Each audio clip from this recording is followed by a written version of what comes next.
Porque la historia se escribe día a día, porque la actualidad no espera. La información donde quiera que esté, en cualquier circunstancia, todos los temas. Miraflores TV Digital, una mirada diferente.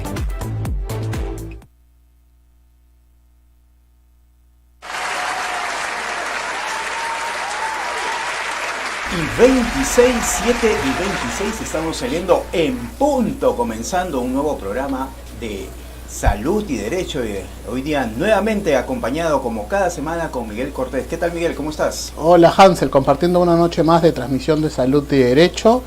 Vamos a presentar dos temas muy importantes para nuestro público. Semana movida en el ámbito nacional. Uno, en el tema de salud, pues este brote epidemiológico de esta enfermedad neurológica con la cual justo vamos a conversar con el médico especialista. Y el otro, pues, el tema Paolo Guerrero. Sí, terremoto nacional. Aún nos estamos acostumbrando a los efectos de lo que esta noticia ha causado, ¿no?, en toda la población. Así es, en el tema de salud es importante tomar en cuenta y sobre todo tomar las medidas preventivas, porque si bien es cierto, esta enfermedad que ha sido catalogada como una enfermedad neurológica que tiene este nombre del síndrome de Guillain-Barré, hay que entenderlo como un síndrome, ¿no? Por lo tanto pueden ser muchas las causas, y que sí ha llamado la atención por un tema de un brote epidemiológico, sobre todo en el norte, ¿no? Justo vamos a entrar en contacto con un especialista en la materia, con el doctor David Lira. Aló, muy buenas noches, David. Aló. Bueno, mientras entramos en contacto, pues estábamos comentando, pues el síndrome de Guillain-Barré es un proceso, una enfermedad neurológica, ¿no?, que sí llama la atención el aumento de los casos, ¿no? Hay que entender que este síndrome, por lo general, me dicen que ya puedes, ¿sí?, comunicarte con el doctor. Aló, con el doctor David Lira. Todavía no. Aló.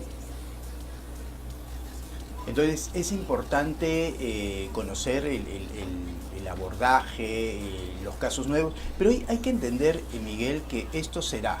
Está revisando estadísticas, y justo estadísticas que nos están dando nuestro Ministerio de Salud.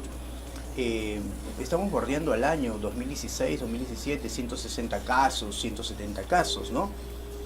Y esto no es algo que vaya más allá de lo habitual. O sea, los casos de Guillain-Barré lo vamos a tener.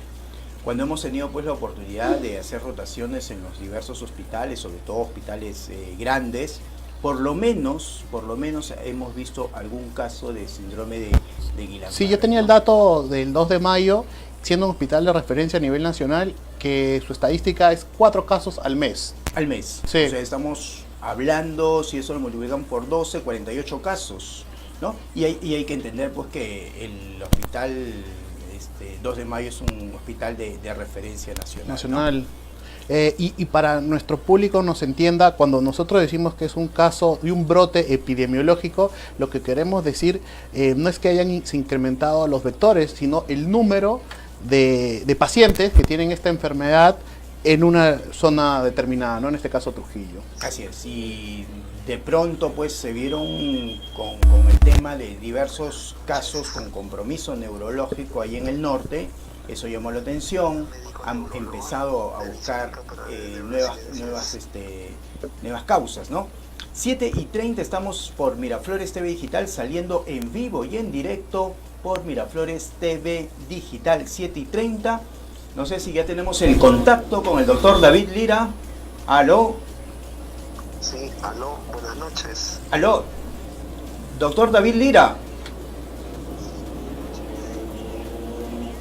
Estamos tratando de hacer el contacto. David Lira es director del Instituto Peruano de Neurología, egresado del Hospital Almenara, nuestra alma mater, ¿no? En la cual pues ya conocemos tiempo también a David, y justamente cuando se trató de ver y revisar este caso, vimos por conveniente ponernos en Sí. contacto. Está. Aló, David Lira, doctor David Sí. Lira. Aló. Buenas noches. ¿Qué Buenas tal? noches. ¿Cómo doctor. estás? ¿Qué tal? Bienvenido aquí a Miraflores TV Digital a la distancia, porque sabemos que estás laborando en este momento, pero era importante ponernos en contacto contigo. Muchas gracias. ¿En qué los puedo ayudar? Sí, justamente estábamos comentando y conversando respecto al síndrome de Guillain-Barré. Muchos he estado hablando estos últimos días. En palabras muy simples, por parte de un neurólogo, estamos hablando de qué tipo de enfermedad. Bien, el síndrome de Guillain-Barré es un síndrome, es decir, un conjunto de enfermedades. Se caracterizan por una enfermedad de tipo autoinmune, en que el mismo cuerpo genera anticuerpos y daña una parte de su mismo cuerpo por error. En este caso, los dañados son los nervios del cuerpo. Primero los nervios motores, que hacen que uno se mueva, después los nervios sensitivos, que hacen que uno sienta, y los nervios autonómicos, que controlan la función respiratoria, cardíaca, de los intestinos. Entonces, dependiendo de qué nervio está más afectado, da los síntomas a las diferentes personas que les afecta, ¿no? Normalmente, ¿con qué síntomas llega un paciente y en la cual debemos sospechar de este síndrome? El principal síntoma es debilidad. Una debilidad que va a iniciarse primero a nivel distal, decimos los médicos, lo más alejado posible del tronco. Las manos. Puede ser en las piernas o puede ser en las manos. Generalmente es en las piernas. Esta debilidad va aumentando día a día. O sea, esta no es una enfermedad que da de un día para otro. Más o menos el tiempo aproximado hasta que llega a su gravedad máxima es de 2 a 4 semanas. Algunos casos fulminantes, le llamamos nosotros, que aparecen muy súbitamente, es en 3 días, pero normalmente es entre 2 a 4 semanas. Entonces el paciente poco a poco se siente débil y a veces esta debilidad lenta hace que retrasen su ingreso al hospital. Correcto. Ahora, para un neurólogo, un especialista del sistema nervioso, ¿le basta el contexto clínico, los datos de los signos, los síntomas que ustedes encuentran, o necesitamos algo más? No son suficientes. Para el diagnóstico de esta enfermedad, si bien es cierto, el corazón, el centro, es los hallazgos clínicos de debilidad progresiva de menos de 4 semanas, que haya una ausencia de reflejos o una disminución de los reflejos, y hay otras cosas que debe aumentar poco a poco, sin fiebre, sin otras alteraciones importantes. Hay que confirmar la enfermedad, porque hay enfermedades parecidas que pueden confundir al diagnóstico. Entonces eso se confirma con una prueba llamada electromiografía y con una prueba llamada punción lumbar para estudiar el líquido cefalorraquídeo. Y esos datos ya aumentan la posibilidad de que estamos frente a un caso de un síndrome de Guillain-Barré. Correcto, sí. Como el Guillain-Barré es un síndrome, hay muchas causas que lo pueden originar. Entonces, lo que hacemos con la clínica, con el estudio de electromiografía y con la punción lumbar, confirmamos que es un síndrome de Guillain-Barré, y luego tenemos que identificar qué lo originó. Y esto, por ejemplo, es muy importante ahora que vemos brotes en algunas partes de nuestro país, ¿no? Saber qué está causando que en algunas partes de nuestro país tengan más casos de los que deberían tener, mientras que otras zonas no tienen casos. ¿Y aún está en estudio, doctor, o ya sabemos cuál sería la causa que está originando este brote en Trujillo? No, todavía está en estudio. Aunque han identificado un virus, un enterovirus, entiendo, aún es prematuro asegurar que ese es el causante. Lo que tiene que saberse es cómo es la distribución geográfica de los casos, si han sido expuestos al mismo tipo de enterovirus, si es que hay una manera de que ese enterovirus se disemine, ya sea por las manos, por los alimentos, porque esto, una vez que se identifique, tiene que cortarse este flujo de contagio para que los casos ya se detengan. Y una cosa importante saber también es por qué los pacientes se están enfermando, por qué factores de riesgo han tenido. De repente defensas bajas, han estado durmiendo mal, han estado de repente con otras infecciones o con otras enfermedades. Esto tiene que identificarse bien, claro, para poder, ¿no?, proteger a los potenciales pacientes que pueden contagiarse de ese virus para que no desarrollen el Guillain-Barré. Ahora, ¿cómo es y eso es un tema que justamente ha alarmado a la población, entonces, ¿cómo es la evolución, cómo es el pronóstico de este tipo de enfermedad? La evolución es variable.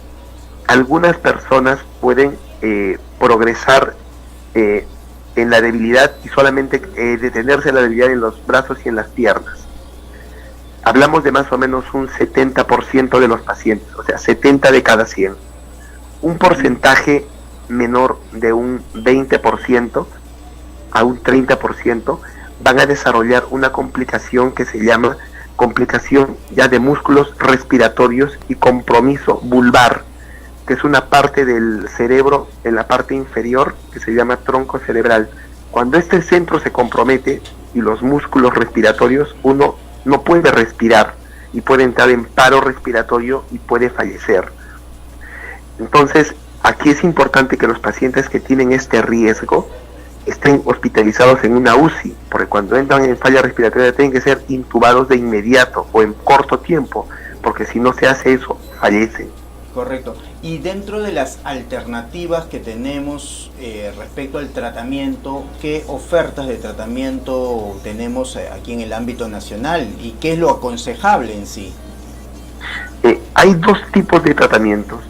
Uno que es orientado al manejo de la enfermedad en sí. Como esta es una enfermedad autoinmune en que se producen anticuerpos anormales en el cuerpo, se usa plasmaféresis, que es el recambio de la sangre, algo así como lavar la sangre, o la administración de un químico llamado inmunoglobulina. Ambos medicamentos lo que hacen es disminuir la circulación de los anticuerpos. De esta manera, el cuerpo ya no tiene los anticuerpos que dañan los nervios en el Guillain-Barré. Ese es el tratamiento para la enfermedad. Sin embargo, como la enfermedad afecta múltiples nervios, tanto como dije, motores, sensitivos, autonómicos, pueden presentarse problemas cardíacos, gastrointestinales, respiratorios, escalas de presión, diferentes tipos de complicaciones nutricionales para pasar alimentos. Entonces tiene que hacerse un tratamiento de sostén o tratamiento general para prevenir complicaciones y de mantenimiento general. Doctor, la enfermedad, estos pacientes que son atendidos en Trujillo, ¿tienen opción a estos tratamientos que nos está diciendo con la plasmaféresis y con la inmunoglobulina, o tienen que esperar ser evacuados hasta el hospital regional, digamos al hospital central de Trujillo? Los hospitales nivel 3 en el Perú y en la ciudad de Trujillo sí cuentan, hasta donde se han pronunciado las autoridades del Ministerio de Salud, con estos elementos. Los hospitales más pequeños, los de nivel 1 y 2, generalmente no cuentan con estos medicamentos, también porque no cuentan con los especialistas. Algunos hospitales de nuestro país en el interior, los hospitales nivel 1 y 2 no cuentan con neurólogos. El tratamiento tiene que ser dirigido por un médico neurólogo, entonces sí deberían ser trasladados a un hospital nivel 3. Bien, doctor David Lira, muchísimas gracias por el contacto, ya hemos conocido un poco más de la enfermedad, desde ya pues el agradecimiento por parte de Salud y Derecho. David Lira es médico especialista en neurología, director del Instituto Peruano de Neurología, ¿es así? Sí, de neurociencias. Neurociencias, correcto. Bien, muchísimas gracias y ya estamos en contacto para un nuevo, a tratar algún tema neurológico. Buenas noches. ¿No? Buenas noches, doctor. Así es. Bien, y del mundo de la salud, pues nos vamos a ir al mundo del derecho deportivo. Nos ha consternado el día de ayer cuando nos hemos enterado del caso Paolo. Vamos a entrar en comunicación también en unos minutos con el presidente de la Asociación Deportiva de Derecho, de Derecho Deportivo acá en el Perú. Nos vamos a ir a una pequeñísima pausa comercial y volvemos para esta entrevista.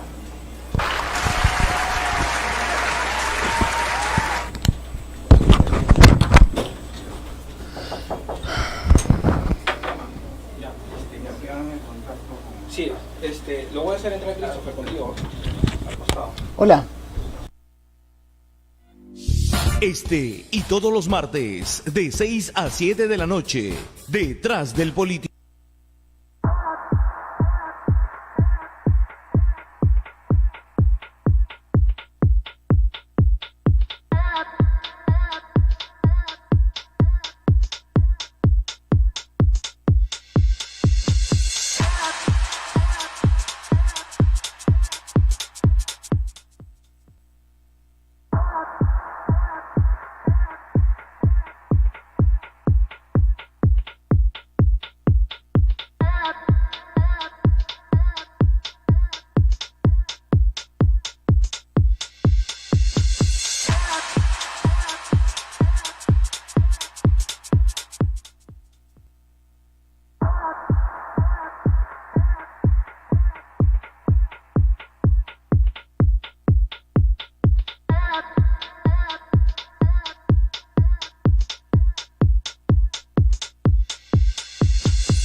En directo aquí en Miraflores TV Digital, como lo habíamos anunciado el día de hoy en este bloque, vamos a conversar el caso Paolo, pero para ello tenemos a un nuevo invitado, un fanático también del fútbol, Christopher, el cual nos va a acompañar durante estos minutos.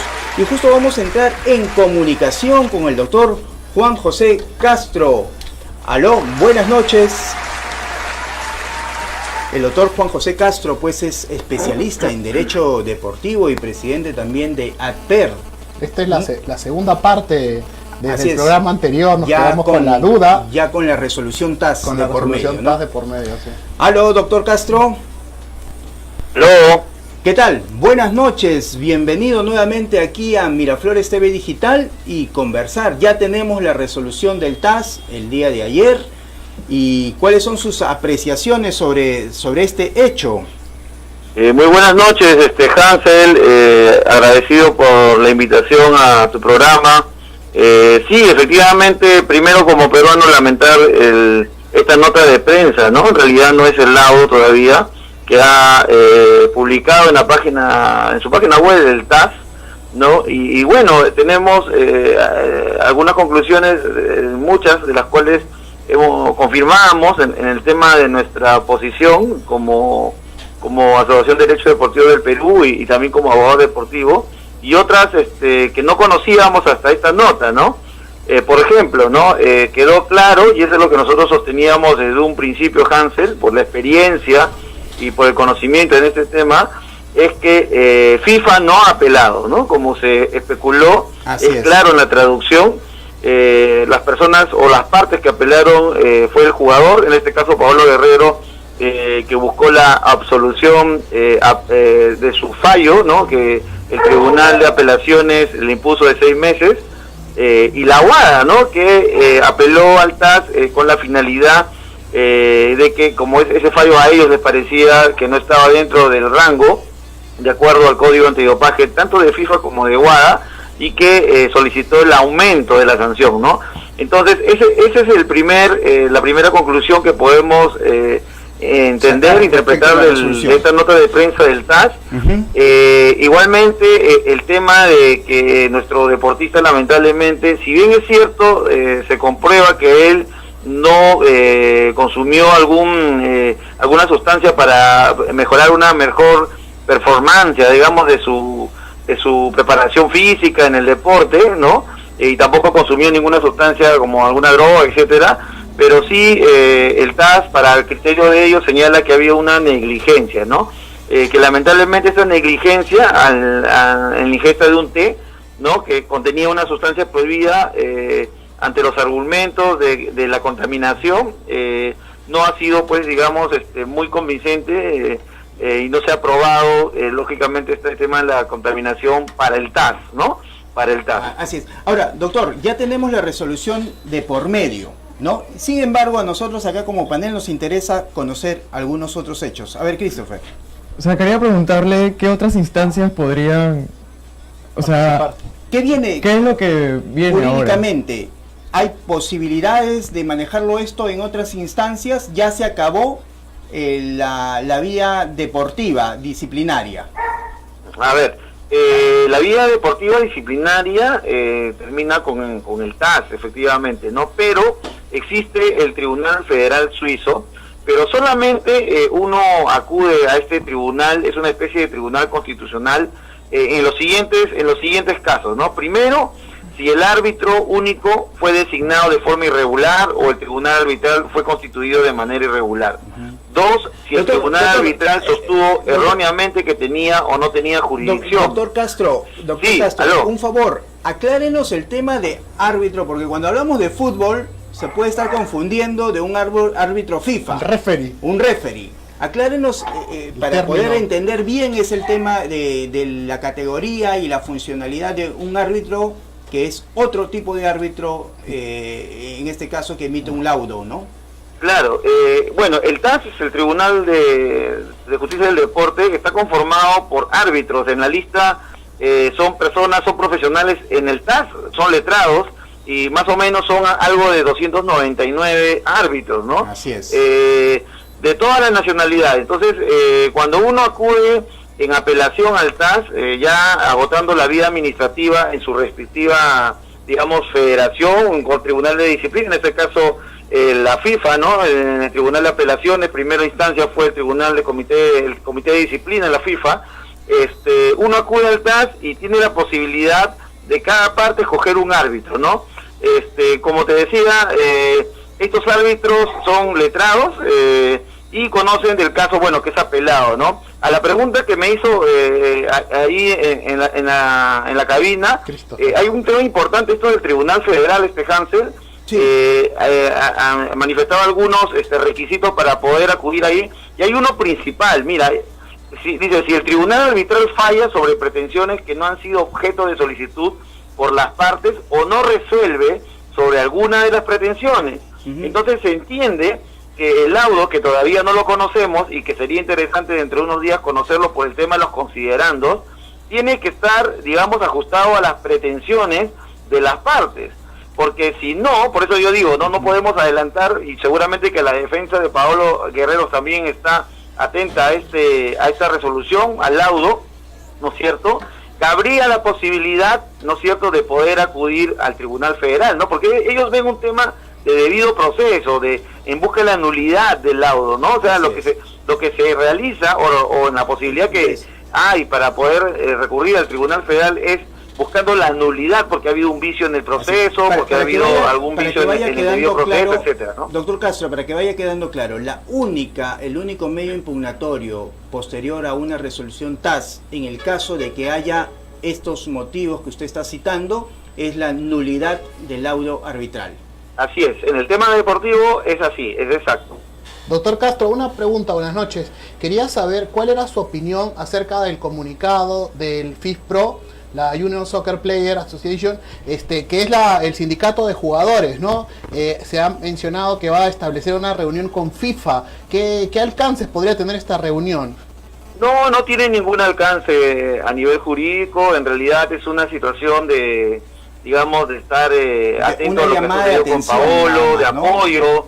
Es una asociación, ¿no? Como hay muchas, en este caso de futbolistas profesionales que quieren reunirse con FIFA y con otras instituciones, seguramente a manifestar, digamos, la sorpresa, porque sí, yo también considero que el rango de la suspensión del fallo que ha dado el TAS me parece un poco no proporcional, ¿no? No digo que es injustificado, porque en realidad, pues, para el TAS se ha comprobado que la sustancia que ingresó al organismo del deportista, pues no ha probado él cómo es el ingreso, ¿no? Cómo se contaminó, ¿no? Entonces, relevancia para el fallo del TAS no va a tener, más que todo, pues, de alguna manera, manifestar algunos comentarios de repente disconformes, pero de ahí no hay nada más, ¿no? Esto último, doctor, sería bueno puntualizarlo, sería bueno aclararlo, porque inclusive hoy en día pues estamos hablando deliberadamente respecto y comentando respecto a esta resolución. Muchas ¿no? Pero sobre el tema es de que el solo hecho, y eso es importante saberlo, el solo hecho de que un jugador tenga una sustancia prohibida es condición de sanción. Y eso lo hemos conversado con usted y ha sido temas de debates y conversaciones. El solo hecho de que haya una sustancia prohibida en el cuerpo es razón de una sanción. Así es, esa es la responsabilidad objetiva, ¿no? Está tipificado en el Código Antidopaje de FIFA como en el Código Mundial Antidopaje de la WADA, ¿no? La responsabilidad del ingreso de una sustancia prohibida es del deportista, ¿no? Entonces, ese ingreso de una sustancia prohibida, en este caso, esta sustancia que se le encontró a Paolo, ¿no? Dentro de las sustancias prohibidas S6, si no me equivoco, él tiene que demostrar cómo ingresó, ¿no? O sea, su inocencia, ¿no? Es como la justicia ordinaria en la cual pues se presume que uno es inocente hasta que se demuestre lo contrario. En la justicia deportiva y en el tema de dopaje, especialmente en dopaje, la persona es culpable desde que se confirma, desde el positivo, en este caso del resultado analítico adverso, ¿no? Así es, ¿no? O sea, hay un hecho objetivo de la presencia de la sustancia prohibida y en el caso de Paolo tenía que demostrar que esto había sido en forma accidental. Exacto. Ahora, viendo las cosas retroactivamente, ¿no? Y más allá sabemos perfectamente quiénes han estado detrás de la defensa de Paolo. Viendo las cosas retroactivamente, ¿considera que faltó fuerza, fortaleza para sustentar ese medio probatorio? Mira, primero, en cuanto a la defensa legal de Paolo Guerrero, somos conocidos, somos amigos, pertenecemos al grupo de Derecho Deportivo, no solamente de acá a nivel nacional, sino del extranjero, como Pedro Fida, y todos los abogados, el doctor Mota, Juan de Dios Crespo, y todas las personas que están alrededor de Paolo, que son abogados deportivos especialistas en el tema y que han, digamos, lidiado y han hecho muchos casos en el tema del TAS.